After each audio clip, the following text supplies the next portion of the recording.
Hey all, welcome back to the Fire and Water Cooking channel. I'm Darren, and today I'm going to do something I've never done before because, hey, I got some new stuff. I got a nice bone-in leg of lamb from Porter Road.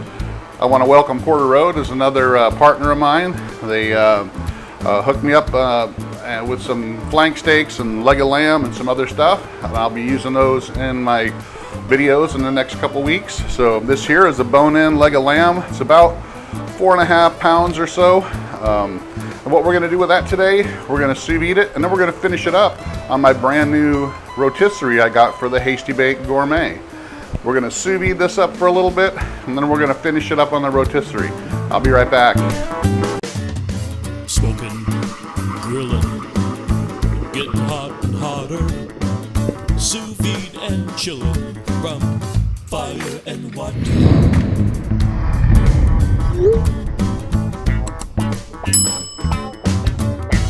Alright guys, what I'm going to do with this leg of lamb, first I'm going to season it up, and I'm going to season it up with some FreshJax Greek seasoning, because I'm going for the traditional Greek type leg of lamb today, and I'm going to finish it with a little bit of the Mesquite lime sea salt with from FreshJax as well. So we're going to mix these two seasonings.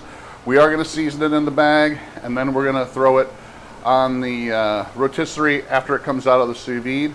I'm going to sous vide this right at about 140 for about 5 hours. We're going to put the meat stick in there to kind of monitor the internal temperature while it's in the sous vide, and then we're also going to use it on the rotisserie. So we're going to use it in the sous vide to see just how long it takes for this leg of lamb to get up to 140 degrees or so, and then we're going to throw it on the rotisserie just to monitor the internal temp and the external temp of the smoker itself. Alright, well, let me get this seasoned up and we'll throw it in the sous vide. I'll be back. Alright guys, I didn't want to bore you with me putting all the seasonings and everything on this. I did season it up with the FreshJax Greek seasoning and some of the Mesquite lime from FreshJax. That's what we're going with, more of a Greek flavor today. I have my Meatstick in the deepest part of the lamb leg there. So we're going to monitor the temperature of the lamb leg while it's in the sous vide, and then when we put it on the rotisserie, we'll be able to monitor it there as well. So I'm going to go ahead and put this in the sous vide. It's not up to temp yet. It's up to about 124 right now, but it should be up to temp within the next 10 minutes or so.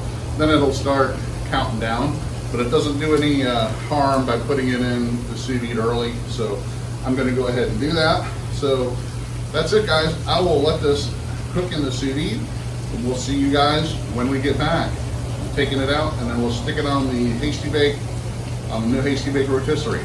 I'll be right back. Hey all, since I'm monitoring it with the meat stick, I thought I'd show you what it looks like initially here. The water's at 127 degrees and the meat is at 79 degrees. And I'll be back showing you more on the meat stick as the cook goes on. I'll be right back. Alright guys, after the 4 hours, here it is sitting at 140 internal on the leg of lamb. The water is a little bit higher. I did crank it up a little just to kind of move it along, but I am at 140 internal, and you can see at the 4 hours how that went pretty much straight up. Alright, well let's get this thing finished on the rotisserie. I'll be right back. Alright guys, in order to use my rotisserie, I need to get my coals lit. I'm going to use my grill gun so that I can get all my coals lit pretty evenly. Since I want to use most of my charcoal box, the grill gun makes it easy to get all my coals lit all at one time instead of waiting for them with a fire starter to creep along and light all the coals. So the grill gun makes it really easy. Alright guys, so here it is. It's out of the sous vide bath. Doesn't look that great. I'm not going to pat it dry or anything, because just like when I smoke stuff, I'm not looking to get a heavy Maillard reaction right now. We're going to put it on the spit. It's going to dry off and it's going to get caramelized and all that. I got the meat stick in here, still monitoring the temps. It's getting kind of windy out here, so and it's actually starting to rain a little bit and kind of windy. But so if you see me blowing around, that's just because of the wind. And I'm just going to make it a little bit more difficult for me to season it, so I'm going to have to cover it. But Put a little bit more of the FreshJax Greek seasoning. Not a ton. A little bit more of the Mesquite lime. And now I'm going to go ahead and put the spit on so I can finish the other side. I'm going to run it right along the bone, so the bone goes right through here.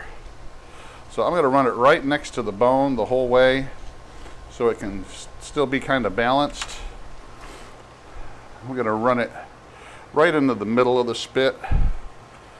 So I'll move my tines here a little bit to accommodate. Make sure you lock your tines down so that your food doesn't slip around. I'm going to go ahead and turn it over, and I'll hit it on this side. A little bit more of that Greek seasoning.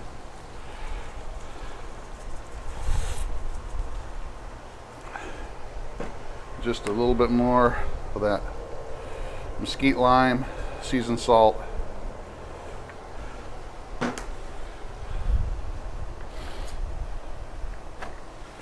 And that's it, guys. I'm going to put my other tine on here and lock that into place.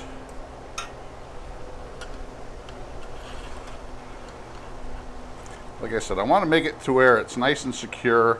You know, tighten it down. Make sure if you need to use a little bit of paper towel so it's not slippering around there. So that's it. I want to make sure that it's nice and tight. And we're going to go put this on the spit on the Hasty Bake. Okay, guys. So just want to show you how the spit hooks up. There's 2 holes here in the side of the Gourmet that your mount screws into. The 2 screws that are already in the hood itself, you can take out, and they screw into the back of these posts. So it just attaches right in there. It's all ready to go. This slides right onto the mount, and it's removable. And then the little hole here is where your rod goes to, and it goes right into the side of the motor.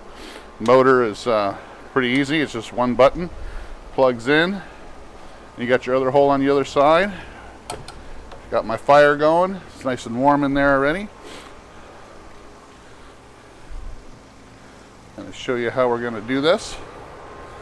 Okay, and like I said, the part that's the sharp end goes into the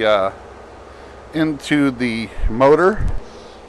It's going to be easier for me to go into that hole first, and then go into that hole. Slide it right into the motor here. And that, slide that right into that.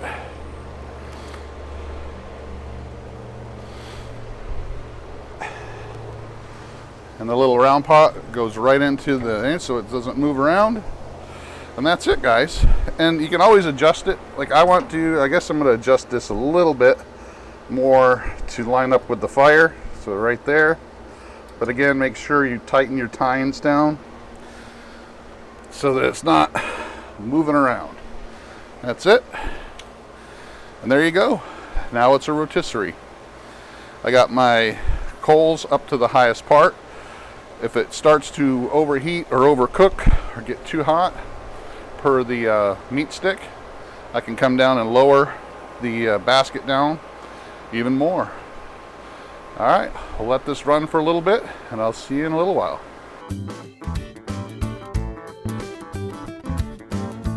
Hey y'all, this didn't have to run very long at all. It was pushing 300 most of the time, and less than an hour, and it's going to be nice and done.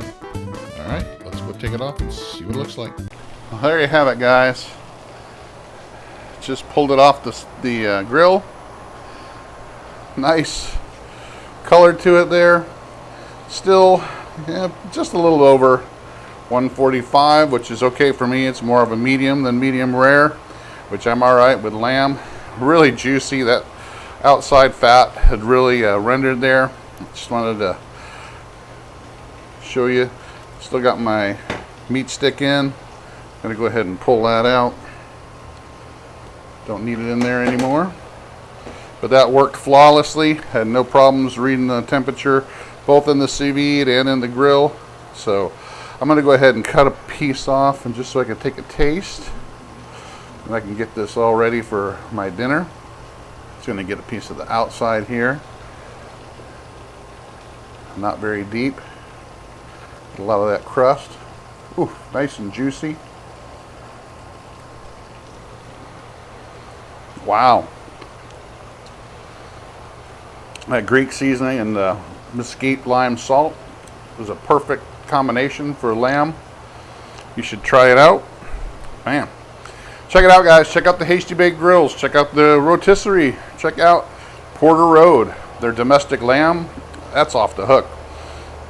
I don't usually like lamb because it's imported usually from New Zealand or Australia, and it's usually quite gamey. This is not gamey at all. This is actually really quite amazing. Wow, that's my first taste of it. So check out Porter Road. They've got great beef, lamb, pork, chicken. Check them out. Check out the Meatstick as well. Check out Hasty Bake Grills. Make sure you follow Fire and Water Cooking on Facebook, Instagram. Make sure you follow on the Fire and Water Cooking podcast. And man, guys, try this out because it's awesome. I'll see you on the next Fire and Water Cooking video.